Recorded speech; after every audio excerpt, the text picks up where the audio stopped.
The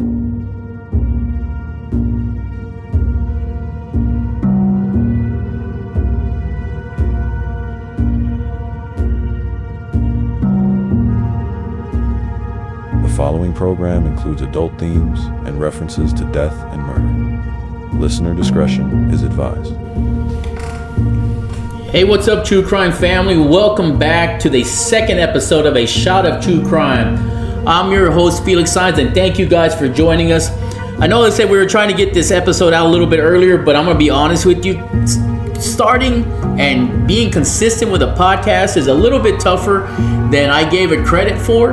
So I am working through that process. So thank you guys for bearing with me. I know I put out some advertisements, some vignettes saying that the second episode was coming a while back. It's taken me a little bit, but we're getting there. I promise you, I'm going to be more consistent with the recording. I was working on my MBA for some of you folks that know that. So I was working through school, but now that I am done with school, I can concentrate more on getting episodes out on a more consistent basis. So with that said, thank you guys for joining us. And let's talk about tonight's story. Tonight's story is going to be the story of Jonathan Joss. For those of you that remember Jonathan or that know the name Jonathan Joss here in San Antonio, he was the voice of John Redcorn on King of the Hill. We all know King of the Hill, right? We may not have watched King of the Hill, but we all know, we've heard of the show King of the Hill. He also played Chief Ken Hotate on the show Parks and Recs. For those of you that watched that, I'm going to be honest with you. I probably never watched Parks and Recs. I heard of it, never watched an episode. Probably watched one or two episodes of King of the Hill, and I need to make it a point to go back and just start the series at some point and watch through it. But I didn't know that Jonathan was part of the show until the story aired regarding his murder back on June the 1st. And that's kind of what led me to do the research on the story and kind of say, you know what, I want to do a story on this. So that's how all this kind of ties together with the show and everything. So, but that's the story we'll be covering tonight. It's pretty heavy. It's pretty deep. Ongoing investigations, going to be ongoing for a while, even though someone has admitted to the murder. And we'll get into that a little bit. I'm sure there has to be a trial and all that. So I'm not going to give you every single detail because I don't know every single detail. I did request the report from the San Antonio Police Department. They did give it to me. It was very basic. A lot of it was blacked out. So the fact that they gave me something was a good thing because the story I did before, I didn't get shit. So SAPD at least gave me something, and that's good. That tells me that I'm on the right track and that making those contacts at least will help me out. So as we get into these, I know the first two cases I've done were probably fresh and they don't have a lot of history behind them. So as we start going further into the podcast, we're going to start digging deeper into some more stories that have 100% conclusion behind them, or that way there's some closure there. And when I do get a report, I'll probably get hopefully a detailed report, and we can kind of discuss those facts a little bit more in depth. So with that said, normally the way we start the show is we're taking a shot of a bourbon that I have on hand, or a bourbon that I picked up. Tonight we're gonna do it a little bit differently though. I have plenty of bourbon here, don't get me wrong, and I could pick some up as well, but went ahead and picked up some Alamo Beer. For those of you that have heard Alamo Beer was basically the fictitious beer that was on King of the Hill. Right, they did a King of the Hill reboot, and while they did the reboot, they actually put the Alamo Beer out. So for those of you here in San Antonio, I picked some up at HEB. For those of you outside of San Antonio, I will let you guys know HEB is the best grocery store in the world, and they sell pretty much any damn beer you can possibly think of under the moon and the sun. So I picked some Alamo Beer up, drank most of it, only picked up a 6-pack, so I'm really on the last one. So if you pause a little bit, I'm going to take me a sip here. It's actually pretty damn good, but it's only a light beer. Nothing big, nothing heavy. Doesn't make a big deal. Like I said, it's basically the damn name on the beer. That's a fictitious beer that made it popular on King of the Hill. So if you got something out there, I don't care if you want to drink some bourbon, you want to drink some whiskey, you want to drink a beer, you want to drink some water, whatever you got, man, open it up. Let's sit back. Let's talk a little bit about the case of Jonathan Joss. So who was Jonathan? So in my research, Jonathan was born here in San Antonio, Texas in 1983. He graduated from McCullum High School here in town. So for those of you that are familiar with the high schools here in San Antonio, he's a McCullum High School grad. Started off college at Southwest Texas, or now known as Texas State. For those of us that age ourselves, we will always know as Southwest Texas State, not Texas State. But hey, whatever. The newer kids call it Texas State. That's the official name now. Left Texas State, didn't finish there. Came over to San Antonio, went to San Antonio College for a while, but finished up college at Our Lady of the Lake. So for those of you that know Our Lady of the Lake University here in town, it's a very prestigious Catholic university, private university. Had a good friend that graduated from there as well. And I tell you what, and anytime somebody graduates from what we call OLU, that's a nickname we call it. It holds some water, man. I tell you what, that's not a bad deal, man. OLU's a prestigious school, and if you graduated from there, hey, kudos to you, man. You accomplished something. So at that point, after graduating, he launched his career, and that's how he did a couple different things. He's had a musical band. I believe it was called King Redcorn Man or something along that lines, right? So he's pretty musical, pretty artistic, man. Jonathan was. So he did a little bit of everything. So the guy was very talented in a couple of different things, but obviously he was very popular and very well known. And as I went through the list of things, he's got a lot of accolades from him. So he didn't just do King of the Hill. He just didn't do Parks and Recs. He had some other shows that he did, but he's most known for King of the Hill, right? Specifically seasons 2 through 13. There was another guy on there. His name was Victor Aaron, who started as John Redcorn, I believe season 1, and then somewhere along the lines, Victor passed away, and Jonathan Joss took over as the voice of John Redcorn on King of the Hill, right? And once again, like I said, the dude was a known guitarist. He was a vocalist. The Redcorn Band, that's the name of it. That's what it was. And he also, weirdly enough, the dude also launched a line of spice rubs, man. But why? Shit, of course, why not? The dude did everything else, right? So he might as well have. So he did a little bit of everything, man. But like I said, that's the person who Jonathan Joss was. He wasn't just a character voice, but he was a creative. I call it a creative soul. Did a little bit of everything back there. So good on Jonathan for living a great life up until the scenario where Jonathan was murdered back on June the 1st. So I remember the day that it happened. I do pay attention to the news quite a bit, and I remember seeing on the news at night, right? So the story goes kind of starts off where it started getting a little, it goes back to about 2023 through 2025, where there were over 70 calls from the San Antonio Police Department called to the location where Jonathan and his husband Tristan lived. So that was over on Dorsey Street, 200 block of Dorsey Street on the south side of town. My brother knows exactly where it's at. I keep meaning to go out there and take some pictures and visit, but we'll make it out there and we'll do that. And I'm sure we're going to update this story as we go, right? But precisely, it looked like it was about 74 calls, definitely over 70, but I believe it said 74 calls total, where it involved a little bit of everything. Shouting, threats, simple welfare checks. For those of you that kept up with this story, there's a video out there where you're gonna see, and it was Jonathan walking up and down the street after getting into an argument with his neighbor. Dude was holding a crossbow, man. And I remember that video. I remember seeing it. There's a video out there. If I can find it, I'll post it out there. I'll post a link out there as well. But I do know there's a video out there of him walking him up and down the street with the damn crossbow. So I'm like, man, what the hell? But yeah, also reports of a rifle. But I will tell you, most importantly, during all these calls, there were no arrests. made. From my understanding, there was I don't know if they didn't consider them that major or what, but they didn't have any arrests, and if they did, I didn't find them. But you know what?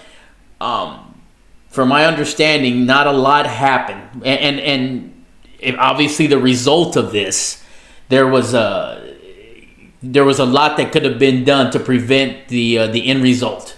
But I tell you one person that was involved with Jonathan in this whole process was his neighbor. His neighbor's name was Sigfredo Ceja. That's the gentleman that's the other part of this murder story or this scenario here. The disputes got messy with him, man. Some of them were petty. Obviously, if they didn't do anything, right? SAP didn't do much. They got loud. But most importantly, as these scenarios continue to happen, it just the argument or the tension between the gentlemen just continued to slow boil until at some point it just boiled over, right? June 2024, police confiscated a crossbow. Once again, there were no charges. October of that year, Jonathan is in some type of distress. So he's taken over to a mental health evaluation. Not sure how long he stayed there, but he was at a mental health evaluation for a while. But I don't think anything ever came of that. There was really no intervention that changes the path to the murder of Jonathan Joss. So you can continue to feel the wear on everyone that's involved in this story, right? And then earlier this year, January 2025, a fire tore through the home of Jonathan and Tristan. And this is where shit went south, or at least it really, really went south, right? Jonathan felt targeted. He felt unsafe. They both did. He says it got loud, right? It was a bad scenario. So 3 dogs died and 1 went missing. Not sure if they ever found the missing dog or not, but I do know for sure that 3 dogs died in that scenario.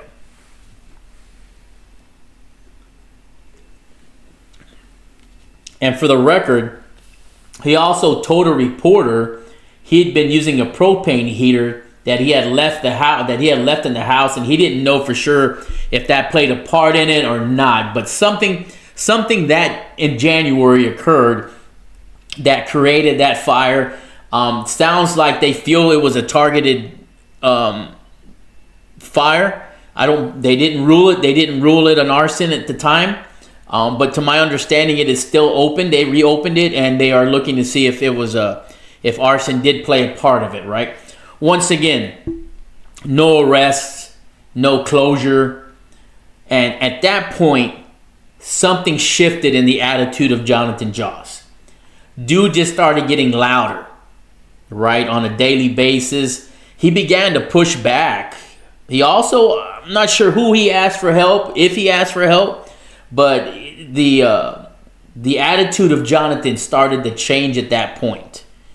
So this is where it starts getting to the breaking point. When someone moves from, I'm worried, to, you know what, now I'm just desperate. And for those of you that have ever been involved in that scenario of worried and desperate, those are probably 2 words that should never meet together, because at that point, shit's gonna go south, man. So that's where we're at in 2025. Fast forward a little bit to the month of May 30th precisely. There was a festival up in Austin called the ATX TV Festival, where there was a panel from King of the Hill. The actors, I believe producers were there, but Jonathan wasn't invited. But Jonathan showed up anyway, name not on the list. So he's out in the crowd somewhere, right? He somehow stands up and he makes his way forward. He gets to the mic. He somehow gets to a microphone and he tells the audience about how his house had burned down, says it was because he was gay. And at that point, security begins to escort him out, and they did manage to escort him out that day. The next day, he appears on a podcast of a fan that had one somewhere Says, to my understanding, he wasn't sober, or at least he said he wasn't sober. Says he's lost everything in life. Says he spent time in mental wards to try to cope with everything. And believe it or not, guys, this was just hours before his death on that Sunday evening.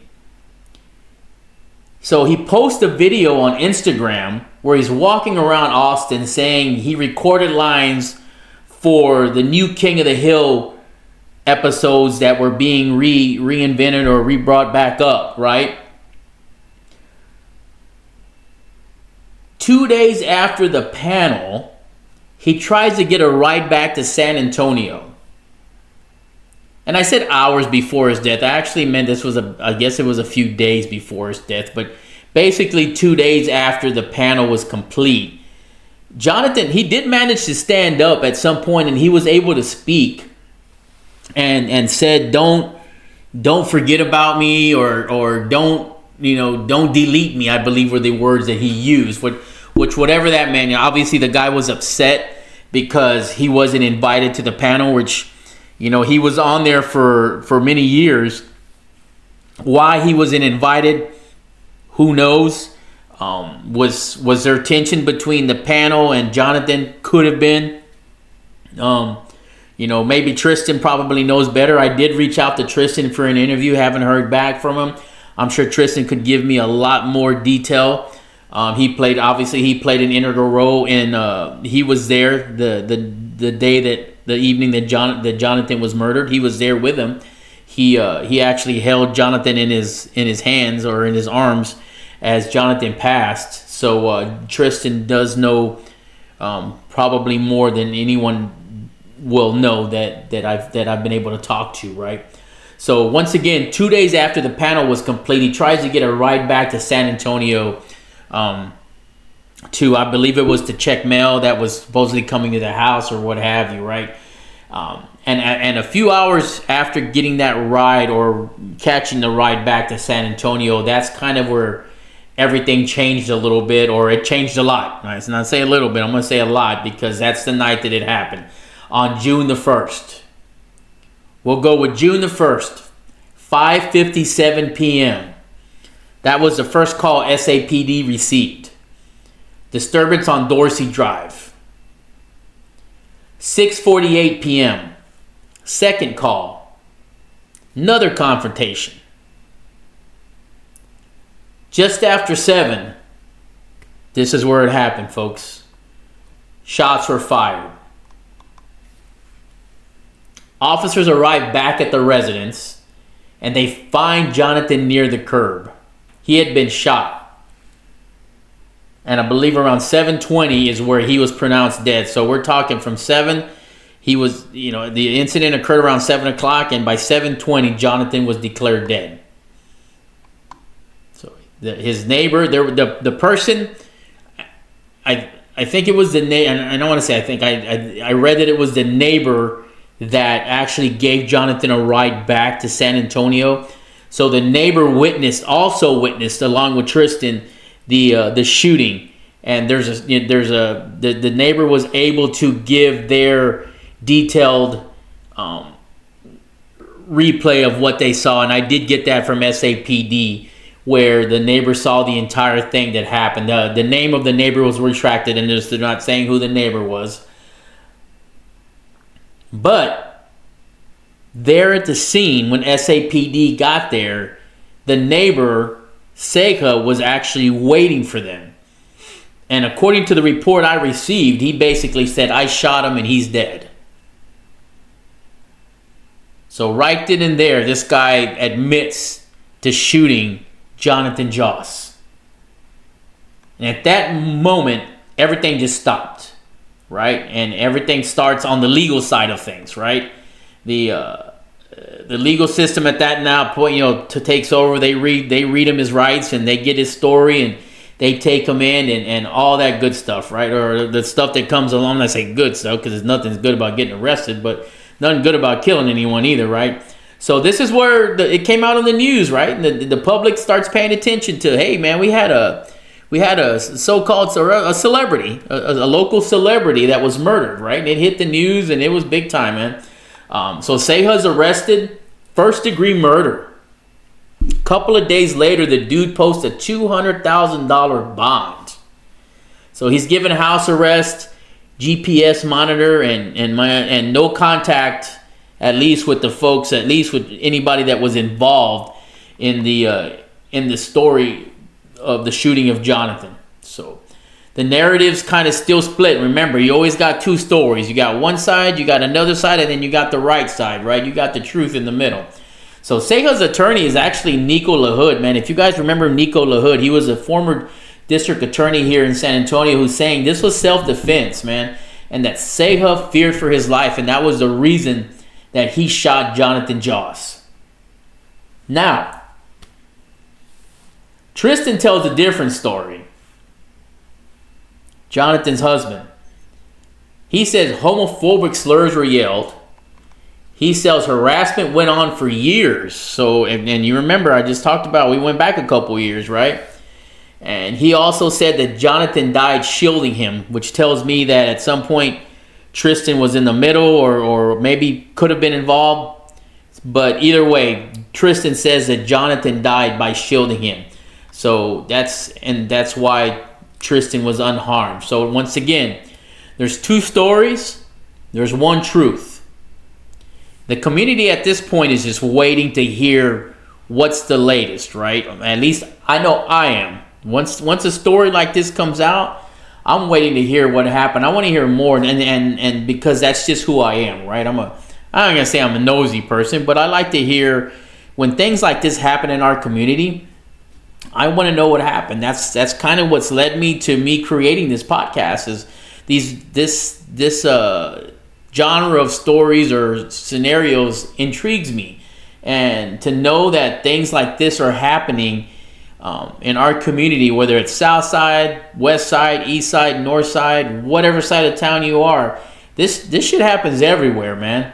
So it's just not one place. So that's what's kind of led me to me creating this podcast, and to find out exactly, or at least to try to find out exactly what happened and see what the evidence shows and seeing what the conclusions are. And I'm gonna give you guys an example, man. The Idaho murders. I was looking forward to that thing playing out to the complete conclusion and hearing the jury trial and what have you. But then obviously Brian Kohlberger decides to plead guilty and take a plea bargain. So are we ever going to hear the truth? Fuck, who knows, man. The dude just said, fuck it, I'm going to tell you I did it. He did it. We know he did it. And he went to prison, and that's the end of that story for now. So we'll see. But hopefully this thing continues to play out, and we'll get the actual truth at some point, right? So they were at first, Chief McManus and the San Antonio police were saying that there was no evidence of a hate crime here, because that was the first thing that came out was, hey, this was a hate crime. Per Tristan and the other folks that know these folks that were witness to some of these incidents that happened between Ceja and Jonathan Joss. So when SAPD or when Chief McManus said that shit hit some people like a ton of bricks, man. Because that's not what they were trying to hear. They were 100% insistent that, hey, man, this is a hate crime, and who knows, it could have been, and it may come out that it was. But after a lot of pushback, the chief kind of walks it back a little bit and says, okay, maybe that statement was a little premature being stated. So there are things that go into the alignment of what a hate crime is and how that process functions, and there's different sentencing enhancements for a hate crime. So, and I don't know that it's a separate charge or what have you, but there's a lot that goes in there. I'm not an expert on hate crimes or nothing like that. The only thing I hate is any team that beats my Dallas Cowboys, man. That's about as much hate as I know of right now. But it adds weight. That's definitely for sure. If the prosecutors can prove there was some type of bias and it was a motivating factor, I'm sure that's going to be added to the charges on Sigfredo Ceja. Which, man, to think that, I'm thinking that the guy's out on bond. I don't know if he's on house arrest, I think, so he can't leave nowhere. But, man, I don't, knowing you killed somebody and, people know where you live, and I don't know. That's dumbfounding to me that, you got a guy out there and we know he killed somebody, but, who knows, whatever. The guy's at home. I guess he can't leave anywhere. Shit, he's on house arrest, right? Back to the fire, man, in January. It's still under investigation. I believe they reopened it up. Maybe arson, maybe not. Investigators are still digging to find out exactly what may or may not have happened there. Does it matter at this point? The man is dead, man. Maybe there's more charges they can add to Ceja if they find out he had a part to do with it. I don't know. So we'll see what comes up whenever it's time. I believe the next trial or the next court date for Ceja is August the 18th, if I read correctly. So I'm definitely going to keep track of that. Man, once this thing goes to trial, if there's a way that I can go to the trial, or my brother or one of us can go and take notes or something, I'd love to be able to do that. Assuming we have the time to do that. Hell, we both have other lives that we got. I got to take my ass back to work at some point and get a real job and pay some bills. But if I'm able to go, I will definitely go, right? So let's kind of recap everything here. Just to kind of zoom out a little bit, kind of keep it a little bit simple and make sure that we're all on the same page, because I know that I mentioned quite a bit of stuff. There's a lot of details in between that are still there that I didn't touch on, just because once again it's an ongoing investigation. So I want to kind of keep it at that level, and I can definitely give you my opinion, but is it going to change anything? Fuck, who knows? Probably it ain't going to change shit, right? They're going to, it is what it is, right? So kind of going back, let's zoom back out. Let's get on the same page here, right? Late 2023, constant police calls were made to the house of Jonathan Joss, or to the neighborhood there on Dorsey Street, for arguments and fights between neighbors. Between 2023 and 2025, there were approximately 74 calls that were made, right? You got your house fire that happened in January 2025. 3 dogs were dead. Jonathan, at that point, his fear starts to spike, and his attitude just begins to change. May 30th, this is where the incident happened with the panel, right? He was removed by security. And then we get to June the 1st. So June the 1st, multiple calls to his house that evening once they caught the ride back from Austin. Shots fired.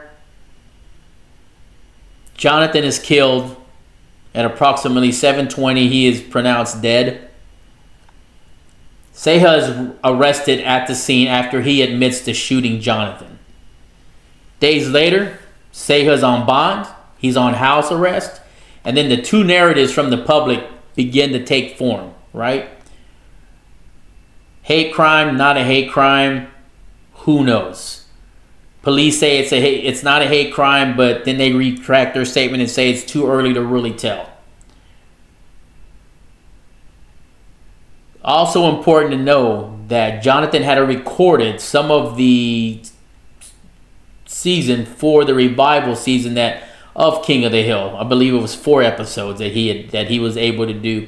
That I assume they aired out already. I've seen the King of the Hill episodes on, I don't know, Apple TV at some point. I gotta dig them and see if Jonathan's name is on there with it. Well, there was, yes, they were. I take that back. I do remember seeing that there was, and there was also a tribute on the screen to Jonathan Joss as well. So as of right now, the latest, the DA is reviewing the enhancement. The fire is being re-examined. The pre-trial hearing is on the calendar for August the 18th. So that's about where we are right now. That's about as much as we know, right? The pre-trial hearings on the calendar. People like myself and most of the city that know or that keep up with crime or true crime are probably going to be watching to see what the latest is and what happens next. So there is a human part to all this, right? There is, Even though most of us didn't know Jonathan, we didn't know Sigfredo Ceja. Most people would be like, you know what? It didn't involve me. Sorry it happened. But life moves on. And you're right. Life fucking moves on, man. But there is still a human part to this. A human being lost his life. And his family is owed closure. And I'm sure they're looking for closure. And they're looking for the criminal justice part of this to be fair and complete at some point. Lots of stuff happened in this story. Lots of stuff that I don't even know. I gathered as much information as I could. Once again, we're going to try to pay a visit out to Dorsey Street at some point, my brother and I, and take some pictures, or one of us will go out there. But hey, man, this is life. It's family, communities involved. So for those of you that may relate to some of this stuff, like the dealing with the neighbor threats, I kind of tease people a little bit. When my wife and I lived over off of a Braun Road here, and we used to have a rental property over in one of our subdivisions, in one of the subdivisions over there, we had a neighbor who was weird, man. Not really threatening or scary, just a little odd. So they are out there, that's for damn sure. One day she would be pissed at the world, the next day she would come out and say hi. So who knows what people are thinking, what's going on with their personal lives. You never know what's going on behind closed doors. But if you or anyone that you know is going through any of this, don't suffer in silence. Ask for help. Let folks know, man. Call. There's advocacy programs, groups out there that can help with you, man. So by all means, please do. Don't sit there and suffer in silence, like I said. So everyone deserves to live a good life, happy life, safe life, great neighbors, and just get along. You only live once, so keep moving forward. Life's too short for one to be angry at someone else. I've learned that. That's I used to be that guy who was always angry all the time and everything, and I've learned that life's too damn short, man. You got to move on and share it with those that you love. Share it with your friends, your family, your kids, and my grandkids. Everybody, just enjoy life, man. With that said, I want to thank you guys for joining me today on the journey of understanding the murder of Jonathan Joss, the voice of John Redcorn from King of the Hill. Once the story comes out, once the show comes out on Spotify, on Apple, on all the major platforms, by all means, share it. I'm trying to get this podcast out there and trying to get folks on board, trying to get more listeners. Like I said, as we move forward, it will get better and better. I'm not a podcast expert by all means. I'm starting this whole thing from scratch, as I mentioned before. So need all the help I can getting this thing out there. So you will hear more and more from you. Like I said, I will be more consistent with putting episodes out. Once I get this episode cleaned up and put out to the major platforms, I will start on the next story. Got a couple of ideas of the ones that I want to do. I think the next story I may bring someone on to discuss it with me, so it's just not me talking to everybody. You probably get tired of my damn voice, but I will bring either my brother will be back, or my daughters, or somebody will be here to have some conversation with me. So we'll do that. But yeah, joining me on TikTok. You guys have seen that I put some TikTok episodes out there. I got an Instagram. All called A Shot of True Crime. So I won't lie, the social media part of this is a pain in the ass. So I'm trying to keep up with that as much as I can. The Facebook page, TikTok, Instagram, whatever the hell else I can get to, man, I'll get to it, man. But with that said, I'm Felix Signs, your host. And I ask that everybody take care of each other out there. Stay sharp, stay curious, and hey, join us for season 3 or episode 3 of A Shot of True Crime. Thanks a lot. Have a great night.